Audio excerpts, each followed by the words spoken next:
नहमदुहु व नुसल्ली अला रसूलिहिल करीम। माशाल्लाह, एक बच्ची जो हिंदू थी और मुसलमान हुई, और फिर मुसलमान होकर उसने बड़ी तकलीफें बर्दाश्त की, दुख बर्दाश्त किए और आजमाइशों का शिकार हुई। सारे खानदान ने उसे छोड़ दिया, उससे ताल्लुक तोड़ लिया, लेकिन उसने इस्तिकामत का मुजाहिरा किया। इन्नल्लज़ीना क़ालू रब्बुनल्लाह सुम्मा इस्तक़ामू ततनज़्ज़लु अलैहिमुल मलाइका अल्ला तख़ाफ़ू वला तहज़नू। जो इस्तिकामत इख्तियार करते हैं उनके ऊपर फरिश्ते उतरते हैं और ये कहते हैं कि अल्लाह तखाफू वला तहज़नू, खौफ न करो, गम न करो। तो ये बच्ची माशाल्लाह बहुत ही कुर्बानी वाली है। इस बच्ची की इस्तिकामत को हम लाखों सलाम पेश करते हैं। और चाहिए तो ये था कि ऐसी बच्चियों के आज हजारों प्रोग्राम आ रहे हैं, नौजवानों के आ रहे हैं, लड़कियों के लड़कों के आ रहे हैं, जो मुसलमान हो रहे हैं, वो प्रोग्राम हमारे मीडिया पर चलाए जाते, लेकिन हमारे मीडिया पर फहाशी है और यानी है, इश्किया बोल हैं, और आप आमने सामने इश्किया बातें हो रही हैं। मजाकरात को देखिए और प्रोग्रामों को देखिए, गुनाहों से भरे हुए प्रोग्राम हमारे दज्जाली मीडिया में और शैतानी और कुफरिया मीडिया में हमारे चल रहे हैं, और ऐसे बच्चियों के प्रोग्राम नहीं चलाए जाते। बहरहाल हम इस बच्ची की इस्तकामत को लाखों सलाम पेश करते हैं और अल्लाह ताला से दुआ गो हैं कि अल्लाह तबारक व ताला इस बच्चे को हिम्मत, इस्तकामत नसीब फरमाए और इसके खानदान को भी इस्लाम कबूल करने की तौफीक नसीब फरमाए। अस्सलामु अलैकुम व रहमतुल्लाहि व बरकातुहू। वालों ने कैसा रिएक्शन दिया जब उन्हें ये यकीन हो गया कि मैंने इस्लाम वाकई कबूल कर दिया है। जैसा कि मैंने आपको पहले वीडियो में बताया कि अक्टूबर मंथ में मैंने अपने पापा को एसएमएस के थ्रू बता दिया था कि मैं इस्लाम कबूल कर चुकी हूँ। पहले मेरे पापा ने ये एक्सेप्ट नहीं किया, मेरे फादर साहब ने ये माना ही नहीं। उनको लगा शायद ये इन्फ्लुएंस है, असर थोड़ा बहुत होता है, जो आप रेगुलरली जो आप देखते हैं, सुनते हैं, जिस माहौल में रहते हैं, थोड़ा सा असर हो जाता है, तो शायद ये वो असर हुआ है इस पे। लेकिन मैं अपने डैड को सीधे बोलती रही, पापा मुझे किसी चीज का असर वसर नहीं हुआ है, मैं इन्फ्लुएंस में नहीं हूँ, मैं सच में इस्लाम कबूल कर चुकी हूँ और मैं इस्लाम नहीं छोड़ूंगी। अब मेरे पापा मुझे समझाने लगे कि बेटा, मैं हर दिन की इज्जत करता हूँ, हर दिन बहुत खूबसूरत है और इस्लाम बेहद खूबसूरत रिलीजन है, लेकिन आप अपना धर्म छोड़कर किसी और धर्म को अपना लें, ये सही नहीं है। आप अच्छी बातें उठाएं इस्लाम से, अपनाएं अपनी जिंदगी में, लेकिन पूरी तरह मुसलमान ना बन जाएं। मैं अपने पापा से कहती रही, नहीं, मुझे इस्लाम में ही रहना है पापा, मैं इस्लाम नहीं छोड़ूंगी चाहे कुछ भी हो जाए। 12 अक्टूबर 2012 जो मेरे पापा के साथ आखिरी बात हुई है, माफ कीजिएगा अगर थोड़ा बहुत रो दूंगी मैं, क्योंकि जब भी इस बारे में बात करती हूँ, जब भी याद आता है, क्योंकि मेरे पापा और मैं बहुत मजबूत रिश्ता होता है बेटी और फादर का। खासकर बेटियां अपने फादर से ज्यादा लगाव रखती हैं, मेरे साथ भी कुछ वैसा ही था। तो 12 अक्टूबर 2012 को पापा ने मुझसे कहा, बेटा वापस आ जाइए, छोड़ दीजिए इस्लाम। और मेरा जवाब यही था कि पापा, मैं आपसे कहती हूँ, आप पढ़िए इस्लाम। सिर्फ कुरान पढ़ लेने से नहीं, उसे समझने से, दिल से समझने से, उस नफरत से ना समझें कि इस्लाम ने मेरी बेटी को ले लिया, नहीं, पढ़ें कि इसमें ऐसा क्या था कि मेरी बेटी सब कुछ छोड़ने को तैयार है इस्लाम की खातिर। पापा ने आखिरी सवाल किया मुझसे, क्या ये आपका आखिरी फैसला है? मैंने कहा, जी पापा, ये मेरा आखिरी फैसला है, मैं इस्लाम नहीं छोड़ूंगी। और मेरे पापा ने फोन काट दिया। अगले दिन बहन से फोन आया और पता चला कि जैसे ही पापा ने पिछले दिन मुझसे बात करने के बाद फोन काटा, पापा जमीन पे गिर पड़े हैं। पापा को हॉस्पिटल लिया गया है, पापा एडमिट रहे हैं वहां। 1 साल तक मेरे पापा ने कुछ खाया नहीं, कुछ पिया नहीं, ग्लूकोज पे रहे हैं वो। न जाने अल्लाह की क्या रहमत थी, अल्हम्दुलिल्लाह वो जिंदा रहे। और 1 साल पूरा किसी से बात नहीं की उन्होंने, किसी से भी बात नहीं। यहाँ तक कि जो उनकी हमसफर मेरी माँ है, उनसे भी कुछ नहीं कहा। वो सिर्फ मेरा नाम लेते थे और जैसे ही मेरा नाम लेते थे उनकी आंखों से आंसू गिरते थे। मेरी माँ मुझे मनाती रही, बहुत मनाती रही। मेरा भाई रोता रहा, गिड़गिड़ाता रहा मेरे सामने नहीं, फोन पर, और कहता रहा, दीदी मैं अपनी पगड़ी उतार के तुम्हारे पैरों पे रखता हूँ। हमें कत्ल नहीं करो, वापस आ जाओ। मैं जवाब कुछ नहीं दे पाती थी, मैं सिर्फ रोती थी, दिन रात रोती थी। और इससे पापा को पता चलने के बाद, पापा ही वो थे जो कमाते थे घर में,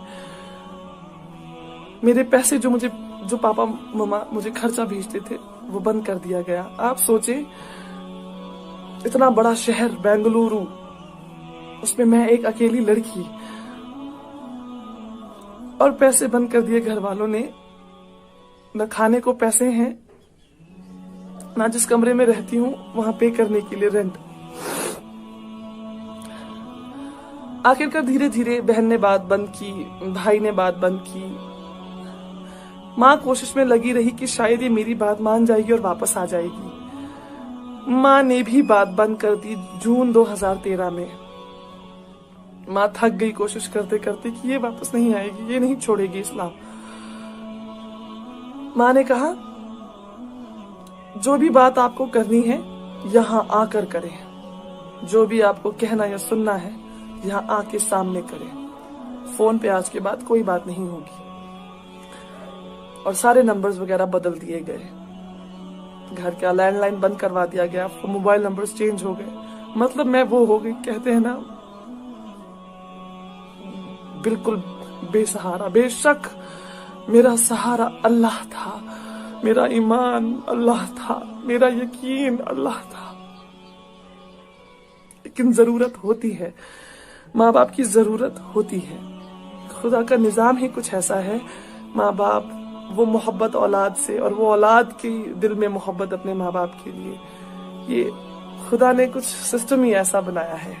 तो जब वो मेरी जड़ें जब हिल गई, मैं कमजोर पड़ गई, और यहाँ से माँ बाप ने पैसा भेजना बंद कर दिया था पहले ही, मजबूर होकर मुझे वो कमरा छोड़ना पड़ा और मैं जाके रहने लगी एक मदरसे में।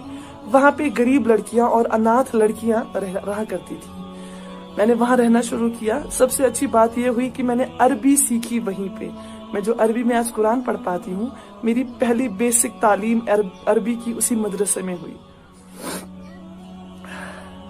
और बहुत कुछ सीखने को मिला कि मैंने तो फिर भी 23-24 साल माँ बाप के साथ रही हूँ। माँ बाप ने इतना अच्छी जिंदगी दी है, हमेशा ख्वाहिशें पूरी की हैं। वहां वो बच्चियां थी मदरसे में जिन्होंने बचपन से अपने माँ बाप को खोया है। कोई नहीं है उनका सिवाय अल्लाह के।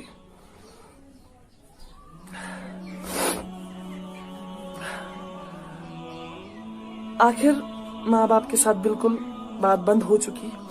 नवंबर 2018 में जो आखिरी बात मेरी हुई है वो हुई है मेरी नानी से। मैंने अपनी नानी को, किसी तरह मुझे उनका नंबर याद आया, एक दिन क्लिक हुआ अचानक से। मैंने जल्दी से वो डायल किया तो नानी ने ही उठाया। नानी से बात हुई, बेहद खुश हुई नानी मेरी आवाज सुनकर। मेरे बारे में पूछा उन्होंने, फिर बोला, बेटा क्यों किया तुमने ऐसा, क्या जरूरत थी करने की?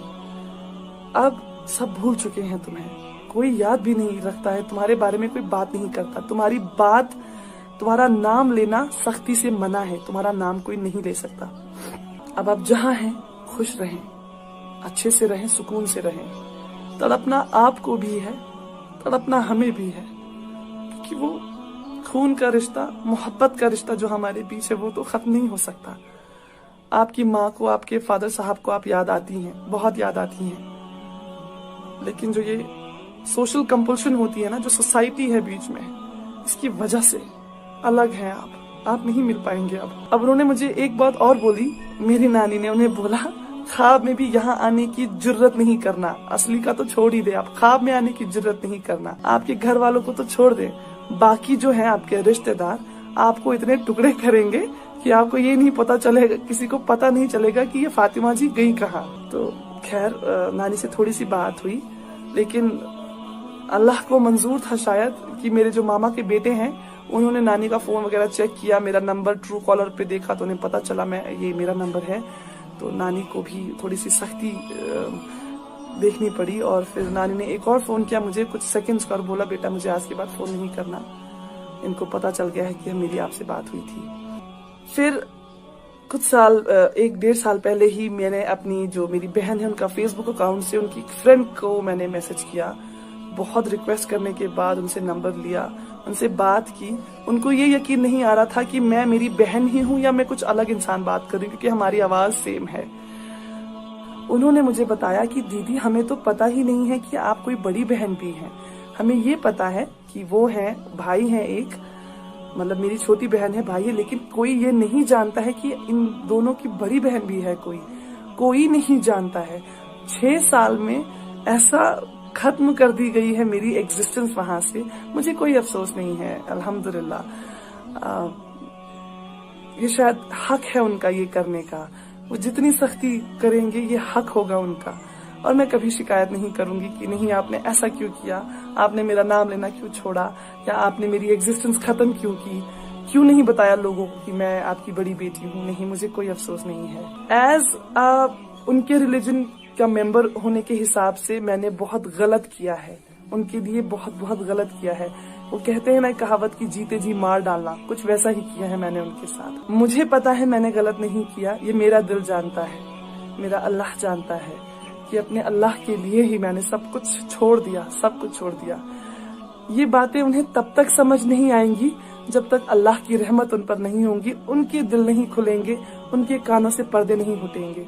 तब तक जब तक उनको ये बात समझ नहीं आएगी इस्लाम के बारे में, अल्लाह के बारे में, हमारे नबी सल्लल्लाहु अलैहि वसल्लम के बारे में, तब तक नामुमकिन है कि वो मेरी सिचुएशन को समझेंगे। मुझे कोई शिकायत नहीं है किसी से भी। खैर, जितने भी नए मेंबर्स घर में ऐड हुए हैं, जैसे कजन्स वगैरह की, मेरे भाई की शादी, चचेरे भाई की शादी, जिनकी भी भाई बहनों की शादी है, जितनी भी भाभियां या जीजू घर में आए हैं, किसी को नहीं पता है कि इनकी एक बड़ी बेटी भी थी।